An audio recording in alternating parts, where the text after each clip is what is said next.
पूजा विधि। बृहस्पतिवार को जो भी स्त्री पुरुष व्रत करे उनको चाहिए कि वह दिन में एक ही समय भोजन करे, क्योंकि बृहस्पतिश्वर भगवान का इस दिन पूजन होता है। भोजन पीले चने की दाल आदि का करें, परंतु नमक नहीं खावे, और पीले वस्त्र पहने, पीले फलों का प्रयोग करें, पीले चंदन से पूजन करें।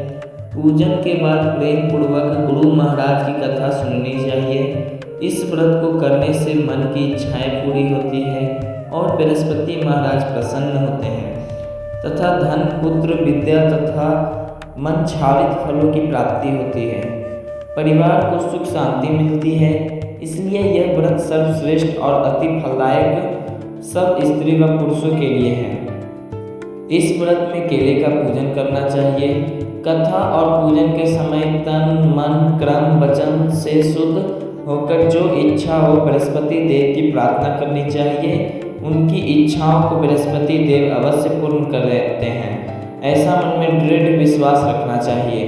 तो चलिए शुरू करते हैं बृहस्पतिवार का कथा।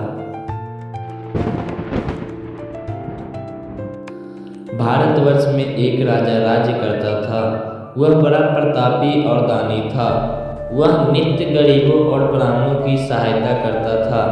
यह बात उसकी रानी को अच्छी नहीं लगती थी। वह न ही गरीबों को दान देती, न ही भगवान का पूजन करती थी, और राजा को भी दान देने से मना किया करती थी। एक दिन राजा शिकार खेलने वन को गए हुए थे, तो रानी महल में अकेली थी। उस समय बृहस्पति देव साधु के वेश में राजा के महल में भिक्षा के लिए गए और भिक्षा मांगी।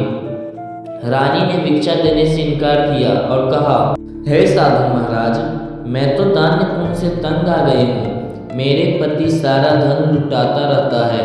मेरी इच्छा है कि हमारा धन नष्ट हो जाए, फिर ना रहेगी बांस ना बजेगी बांसुरी। साधु ने कहा, देवी तुम तो बहुत अजीब हो। धन संतान तो सभी चाहते हैं, पुत्र और लक्ष्मी तो पापी के घर भी होने चाहिए। यदि तुम्हारे पास अधिक धन है तो भूखों को भोजन दो, प्यासे के लिए प्याऊ बनवाओ, मुसाफिरों के लिए धर्मशाला खुलवाओ। जो निर्धन अपनी कुंवारी कन्याओं का विवाह नहीं कर सकते उनका विवाह करवा दो। ऐसे और कोई काम है जिनके करने से तुम्हारा यश लोक परलोक में फैलेगा। परंतु रानी पर उपदेश का कोई प्रभाव ना पड़ा। वह बोली, महाराज आप मुझे कुछ ना समझाएं। मैं ऐसा धन नहीं चाहती जो हर जगह बांटती फिरूं। साधु ने उत्तर दिया, यदि तुम्हारी ऐसी इच्छा है तो तथा अस्तु। तुम ऐसा करना कि बृहस्पतिवार को घर लीपकर पीली मिट्टी से अपना सिर धोकर स्नान करना, भट्टी चढ़ाकर कपड़े धोना। ऐसा करने से आपका सारा धन नष्ट हो जाएगा। इतना कहकर वह साधु महाराज वहां से आलोक हो गए। जैसे वह साधु कह गया था, रानी ने वैसा ही किया। 6 बृहस्पतिवार ही बीते थे कि उसका समस्त धन नष्ट हो गया और भोजन के लिए दोनों तरसने लगे, सांसारिक भोगों से दुखी रहने लगे। तब वह राजा रानी से कहने लगा कि तुम यहाँ पर रहो, मैं दूसरे देश में जाऊँ, क्योंकि यहाँ पर मुझे सभी मनुष्य जानते हैं, इसलिए कोई कार्य भी नहीं कर सकता। देश छोड़ी परदेश, परदेश भीख बराबर है। ऐसा कहकर राजा परदेश चला गया। वहाँ जंगल को जाता और लकड़ी काट कर लाता और शहर में बेचता। इस तरह जीवन व्यतीत करने लगा। एक दिन दुखी होकर जंगल में एक पेड़ के नीचे आसन जमाकर बैठ गया। वह अपनी दशा को याद करके व्याकुल होने लगा। बृहस्पतिवार का दिन था। एकाएक उसने देखा कि निर्जन वन में एक साधु प्रकट हुआ। वह साधु भेष में स्वयं बृहस्पति देवता थे। लकड़हारे के सामने आकर बोले, हे लकड़हारे, इस सुनसान जंगल में तो चिंतामग्न क्यों बैठा है?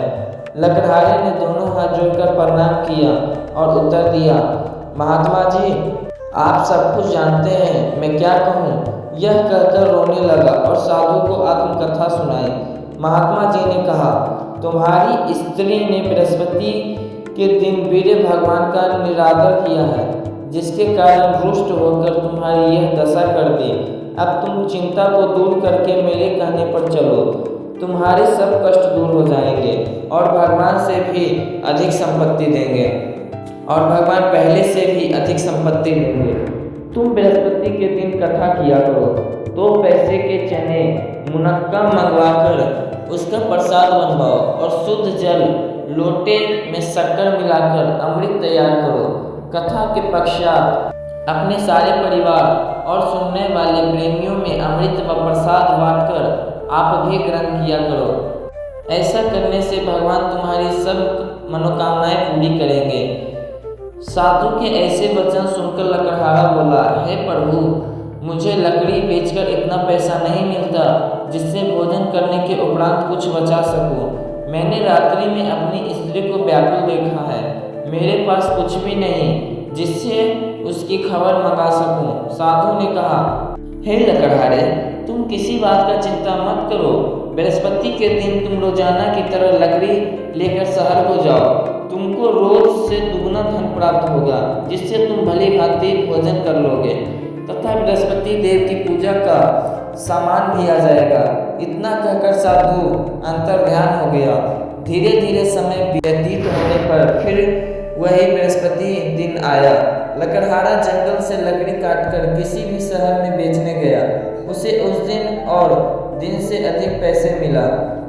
राजा ने चना गुड़ आदि लाकर गुरुवार का व्रत किया। उस दिन उसके सभी कलेश दूर हो गए। परंतु जब दोबारा गुरुवार का दिन आया तो बृहस्पति बार का व्रत करना भूल गया। इस कारण बृहस्पति देव भगवान नाराज हो गए। उस दिन उस नगर के राजा ने विशाल यज्ञ का आयोजन किया तथा शहर में यह घोषणा कर दी कि कोई भी मनुष्य अपने घर में भोजन न बनवाए, न आग जलवावे, समस्त जनता मेरे यहाँ भोजन करने आवे। इस आज्ञा को जो न मानेगा उसके लिए फांसी की सजा दी जाएगी। इस तरह की घोषणा संपूर्ण नगर में करवा दी गई। राजा की आज्ञा अनुसार शहर के सभी लोग भोजन करने गए, लेकिन लकड़हारा कुछ देर से पहुंचा, इसलिए राजा उसको अपने साथ घर लिवा ले गए और लेकर भोजन करा रहे थे तो रानी की दृष्टि उसकी खूंटी पर पड़ी, जिस पर उसका हार लटका हुआ था। वह वहां पर दिखाई न दिया। रानी ने निश्चय किया कि मेरा हार इस मनुष्य ने चुरा लिया है।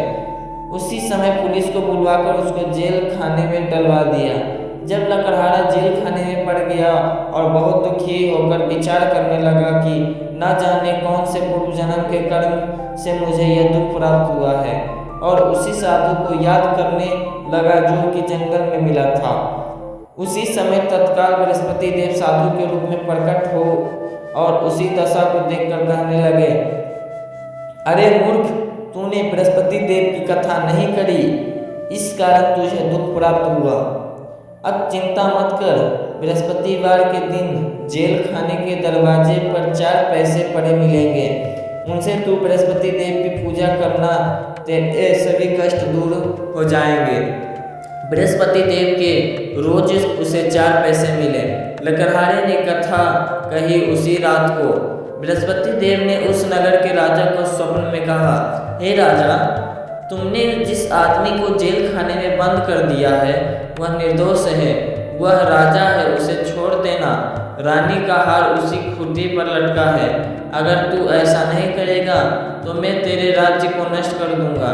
इस तरह रात्रि के स्वप्न को देखकर राजा प्रातः काल उठा और खूंटी पर हार देखकर लकड़हारे को बुलाकर क्षमा मांगी तथा लकड़हारे को योग्य सुंदर वस्त्र आभूषण देकर विदा किया तथा बृहस्पति देव की आज्ञा अनुसार लकड़हारा अपने नगर को चल गया। राजा जब अपने नगर के निकट पहुंचा तो उसे बड़ा आश्चर्य हुआ।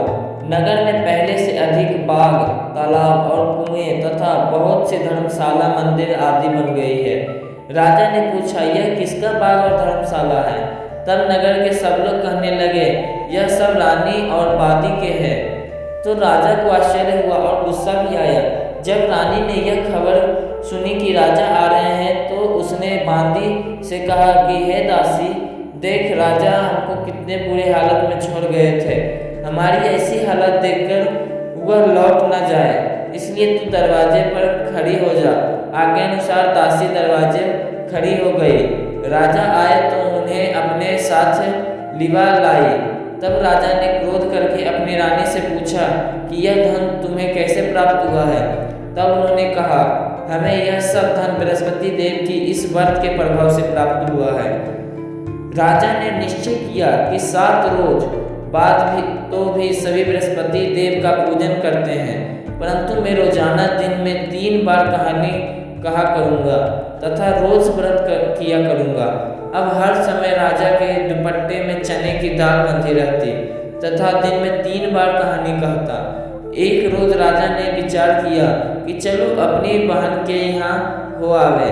इस तरह निश्चय कर राजा घोड़े पर सवार हो अपनी बहन के यहाँ को चलने लगा। मार्ग में उसने देखा कि कुछ आदमी एक मुर्दे को लेकर जा रहे हैं। उन्हें रोककर राजा कहने लगा, अरे भाइयों, मेरी बृहस्पति देव की कहानी सुन लो। वे बोल लो हमारा तो आदमी मर गया है, इसको अपनी कथा की पड़ी है। परंतु कुछ आदमी बोले, अच्छा कहो, हम तुम्हारी कथा भी सुनेंगे। राजा ने दाल निकाली और जब कथा आधी हुई कि मुर्दा हिलने लग गया और जब कथा समाप्त हो गई तो राम राम करके मनुष्य उठकर खड़ा हो गया। आगे मार्ग में उसे एक किसान खेत में हल चलाता मिला। राजा ने उसे देखा और उससे बोला, अरे भैया, तुम मेरे बृहस्पतिवार की कथा सुन लो। किसान बोला, जब तक मैं तेरी कथा सुनूंगी तब तक 4 हड़ैया जोत लूंगा। जा अपनी कथा किसी और को सुनाना। इस तरह राजा आगे चलने लगा। राजा के हटते ही बैल पछाड़ खाकर गिर गए तथा उसके पेट में बड़ी जोर का दर्द होने लगा। उस समय उसकी माँ रोटी लेकर आई। उसने जब यह देखा तो अपने पुत्र से सब हाल पूछा और बेटे ने सभी हाल कह दिया। तो बुढ़िया दौड़ी दौड़ी उस घुड़सवार के पास गई और उससे बोली कि मैं तेरी कथा सुनूंगी, तू अपनी कथा मेरे खेत पर चलकर ही कहना। राजा ने बुढ़िया के खेत पर जाकर कथा कही, जिसके सुनते ही वह बैल उठ खड़े हुए तथा किसान के पेट का दर्द बंद हो गया। राजा अपनी बहन के घर पहुंचा। बहन ने भाई की खूब मेहमानी की। दूसरे रोज प्रातःकाल राजा जगा तो वह देखने लगा कि सब लोग भोजन कर रहे थे। राजा ने अपनी बहन से कहा, ऐसा कोई मनुष्य है जिसने भोजन नहीं किया हो, मेरी बृहस्पतिवार की कथा सुन ले। बहन बोली, हाँ भैया, यह देश ऐसा ही है, पहले यहाँ लोग भोजन करते हैं, बाद में अन्य काम करते हैं। अगर कोई पड़ोस में हो तो देखाऊं। वह ऐसा कहकर देखने चली गई, परंतु उसे कोई ऐसा व्यक्ति नहीं मिला जिसने भोजन ना किया हो। अंततः वह एक कुम्हार के घर गई जिसका लड़का बीमार था। उसे मालूम हुआ कि उनके यहाँ 3 रोज से किसी ने भोजन नहीं किया है। रानी ने अपने भाई की कथा सुनने के लिए कुम्हार से कहा। वह तैयार हो गया। राजा ने जाकर बृहस्पतिवार की कथा कही, जिसको सुनकर उसका लड़का ठीक हो गया। अब तो राजा की प्रशंसा होने लगे। एक रोज राजा ने अपनी बहन से कहा कि हे बहन, हम अपने घर को कहाँ चली जा, परंतु अपने लड़कों को मत ले जाना, क्योंकि तेरे भाई की औलाद नहीं है। बहन ने अपने भैया से कहा, हे भैया, मैं तो चलूँगी, कोई बालक नहीं जाएगा। राजा बोला, जब कोई बालक नहीं चलेगा तब तुम क्या करोगे? बड़े दुख मन से राजा अपने नगर को लौट आया। राजा ने अपनी रानी से कहा, हम निर्वंशी राजा हैं, हमारा मुंह देखने का धर्म नहीं है और कुछ भोजन आदि नहीं किया। रानी बोली, हे प्रभु, बृहस्पति देव ने हमें सब कुछ दिया है, हमें औलाद अवश्य देंगे। उसी रात को बृहस्पति देव ने राजा के सपने में कहा, हे राजा, उठ, सभी सोच त्याग दे, तेरी रानी गर्भ से है। राजा की यह बात सुनकर बड़ी खुशी हुई। 9वें महीने में उसके गर्भ से एक सुंदर पुत्र पैदा हुआ। तब राजा बोला, हे रानी, स्त्री बिना भोजन के रह सकती है, बिना कहे नहीं रह सकती। जब मेरी बहन आवे तुम उससे कुछ कहना मत। रानी ने सुनकर हाँ कह दिया। जब राजा की बहन ने यह शुभ समाचार सुना तो वह बहुत खुशी हुई तथा बधाई लेकर अपने भाई के यहाँ आई। तभी रानी ने कहा, घोड़ा चढ़कर तो नहीं आई, गधा चढ़ी आई। राजा की बहन बोली, भाभी, मैं इस प्रकार न करती तो तुम्हें औलाद कैसे मिलती। बृहस्पति देव ऐसे ही है, जिसके मन में कामनाएं हैं सभी को पूर्ण करते हैं। जो सद्भावना पूर्वक बृहस्पतिवार का व्रत करता है एवं कथा पढ़ता है अथवा सुनता है और दूसरों को सुनाता है, बृहस्पति देव उसकी मनोकामना पूर्ण करते हैं। भगवान बृहस्पति देव उसके सदैव रक्षा करते हैं। संसार में जो मनुष्य सद्भावना से भगवान जी का पूजन व्रत सच्चे हृदय से करते हैं तो उनकी सभी मनोकामनाएं पूर्ण करते हैं। जैसी सच्ची भावना से रानी और राजा ने उनकी कथा का गुणगान किया तो उनकी सारी इच्छाएं बृहस्पति देव जी ने पूर्ण की थी। इसलिए पूर्ण कथा सुनने के बाद प्रसाद लेकर जाना चाहिए। हृदय से उसका मनन करते हुए जय जयकार बोलना चाहिए। बोलो बृहस्पति देव की जय, भगवान विष्णु की जय।